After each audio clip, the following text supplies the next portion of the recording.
महाजरीन की नशिस्तों के हवाले से सुप्रीम कोर्ट की रूलिंग भी आई है, जी। तो क्या समझते हैं कि ये रूलिंग कोई साबित होगी मावन? देखिए, हमने तो आपसे पहले कहा ना कि इन तमाम चीज़ों का हल असम्बली ऐवान के अंदर मौजूद है और उसी तरह से निकाला जाए। हमने जब ये मुआहदा टूटा था तो हमने तब ये बात की थी कि चूँकि इसका मसला, इसका हल हमने असम्बली के अंदर निकालना है, इसलिए हमें पॉलिटिकल कंसेंसस बनाने दिया जाए। लेकिन दूसरी तरफ से इस चीज़ को नज़रअंदाज किया गया, चूँकि माजी में जो कामयाबियाँ एक्शन कमेटी को मिली हैं वो इसी तरह मिली हैं कि जब पूरा रास्ते बंद हो गए, पूरी रियासत चौक हो गई, तो यक जुम्बिश कलम में कोई डिसीजन आया और वो चीज़ें बग़ैर किसी कैलकुलेशन के, बग़ैर किसी हिसाब फहमी के, बग़ैर उसके प्लस माइनस के वो कर दी गई और उसके बाद एंड ऑफ द डे रियासत मज़ीद धंसती जा रही है। सियासी इस्तेहकाम के लिए सियासी इत्तफाक़ राय आप फरमा रहे हैं, इसके लिए इतना वक्त क्यों लगा, जबकि मुआहदे के मुताबिक तो 3 माह में ये चीज़ें होनी चाहिए थी? अगर 3 माह 10 दिन में हो जाती तो क्या फ़र्क पड़ जाता?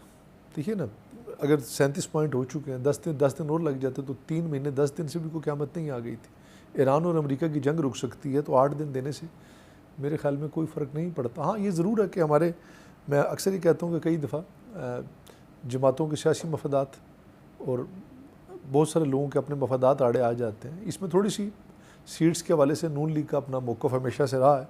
देखिए, मैं हमेशा कहता हूँ कि इस सीट्स के ख़त्म होने की सबसे बड़ी बेनिफिशरी पाकिस्तान पीपल्स पार्टी है। इस सीट्स की ख़त्म ना होने की सबसे बड़ी बेनिफिशरी नून लीग। इस सीट्स को कौंसिल में ले जाने की सबसे बड़ी बेनिफिशरी जॉइंट एक्शन कमेटी है।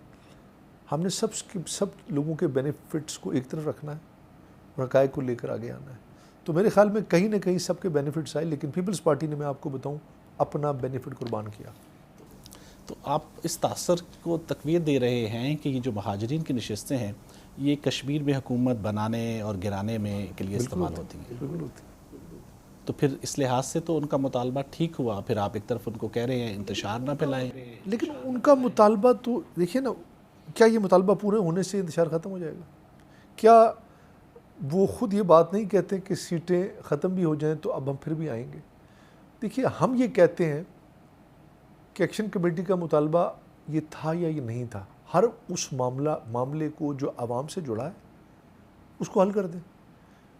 एक्शन कमेटी के मुतालबात अपने नहीं होते, मैं आपको बताऊं। एक्शन कमेटी का मकसद ये है कि वो अवामी मुतालबात, चाहे वो किसी को भी हों, उसको लेकर वो रियासत के अंदर एक पैरेलल निज़ाम लेके आती है, जिससे उन्हें आवाम में पज़राई मिलती है और लगता ये कि अवामी मसाइल का हल उनके ज़रिए हो रहा है। रियासत के अंदर 2 निज़ाम बनते जा रहे हैं, जिससे रियासत के असल निज़ाम को ख़तरा लाक हो चुका था। हाँ, इसका हल ये था कि हम ख़ुद ही उन मामलात को, जिनको हुकूमत या अपोजिशन या ये नुमाइंदा अवान ये समझता है कि इन चीज़ों को हल करने से रियासत में इंतशार नहीं फैलेगा, उसको हल कर लेना चाहिए। तो ये मामला तो हल किया जा सकता था। मुस्लिम लीग नून के वज़रा तो रिकॉर्ड पे ये कह चुके हैं कि हम 11 नशिस्तें लेके चलेंगे, तो इस लिहाज से तो फिर ये मुतालबा बहुत हद तक जायज़ नहीं है कि जो महाजरीन की नशिस्तें हैं वो इन्फ्लुएंस करती हैं सारी की सारी हुकूमत। देखिए, हमने तो देखा ना, हमारी पीपल्स पार्टी का तो शुरू से मौक़िफ़ था कि हम इन नशिस्तों को, हम ये समझते हैं कि रियासत आज़ाद जम्मू और कश्मीर हुकूमत की नुमाइंदगी महाजरीन के बग़ैर नामुकम्मल है।